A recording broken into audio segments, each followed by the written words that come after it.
Di video ini kita akan belajar bagaimana cara kita melakukan conditional rendering di Vue.js.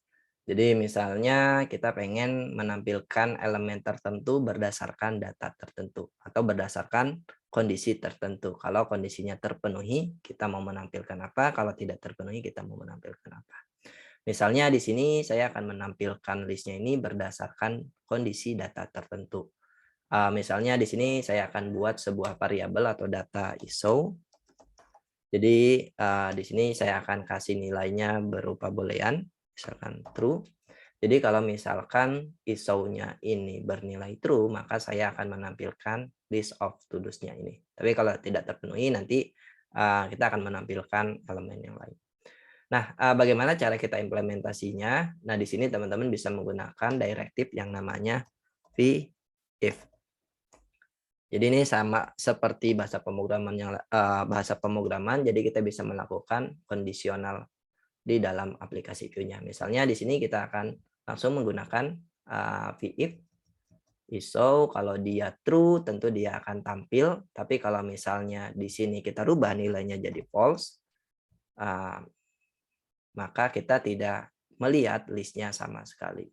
Nah, jadi sesimpel ini cara kita melakukan conditional rendering. Jadi teman-teman bisa merender komponen tertentu berdasarkan kondisi tertentu. Di sini misalnya kalau teman-teman mau nambahin, kalau biasanya kalau kita ada if, ada else-nya, nah Vue juga sudah menghandle itu. Misalnya di sini kita pakai paragraph, di sini pakai v-else, di sini langsung aja kalau v-else, misalkan no to-dos. Ya.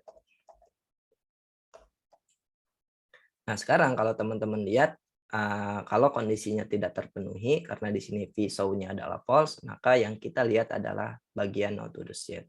Tapi kalau misalkan i-show-nya kita rubah jadi true,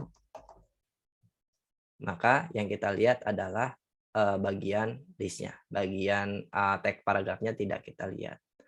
Nah, ini untuk v-if dan juga v-else. Nah, sebenarnya teman-teman juga bisa menggunakan kondisi yang lain kayak else if di bahasa pemrograman.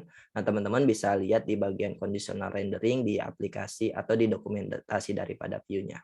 Nah, sini dijelasin ada v-if, v-else, dan juga kalau teman-teman mau pakai v-else if juga bisa. Jadi kalau misalkan kondisi pertama terpenuhi apa, kalau kondisi kedua terpenuhi apa, nanti kalau else-nya juga teman-teman mau merender apa.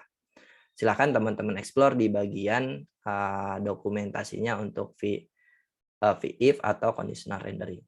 Nah, di sini saya akan mau nambahin satu lagi untuk conditional rendering. Kalau misalnya teman-teman nggak pengen atau teman-teman mau melakukan conditional rendering dan tidak ada kondisi untuk else-nya, teman-teman bisa menggunakan yang namanya di sini adalah v-show. Nah, ini juga sama, v-show kurang lebih mirip dengan v-if. Jadi kalau kondisinya terpenuhi dia akan merender, tapi kalau tidak terpenuhi, misalnya di sini kalau kita rubah jadi false, tentu dia tidak akan merender apa-apa. Nah, bedanya apa antara v-show dengan v-if? Kalau v-show ini sebenarnya kalau teman-teman lihat di bagian elemennya, di sini kita akan masuk ke bagian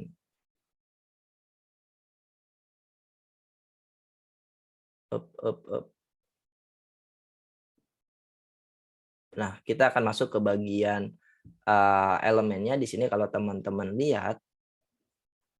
Nah, bedanya v-if dengan v-show adalah kalau v-if dia akan menambahkan sebuah styling display-nya none. Tapi secara elemennya atau secara tag HTML-nya dia ada cuma di none aja. Tapi kalau v-if di sini kalau kita pakai v-if, nah kalau kita lihat dia tidak benar-benar elemennya itu dihapus oleh si view-nya. Nah, jadi itu perbedaan antara v-if dengan v-show.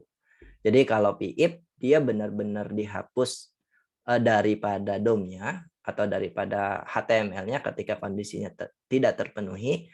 Tapi kalau v-show, kalau kondisinya tidak terpenuhi, dia datanya tetap ada. Cuma yang membedakan dia cuma di hidden aja. Di sini kalau teman-teman bisa lihat perbedaannya di sini order list-nya di sini tetap ada, cuma display-nya di none. Nah, itu perbedaan antara VIP dan juga Pisau. Nah, silakan teman-teman explore untuk conditional rendering. Di sini bisa lihat di bagian website dokumentasi daripada si Vue.js-nya.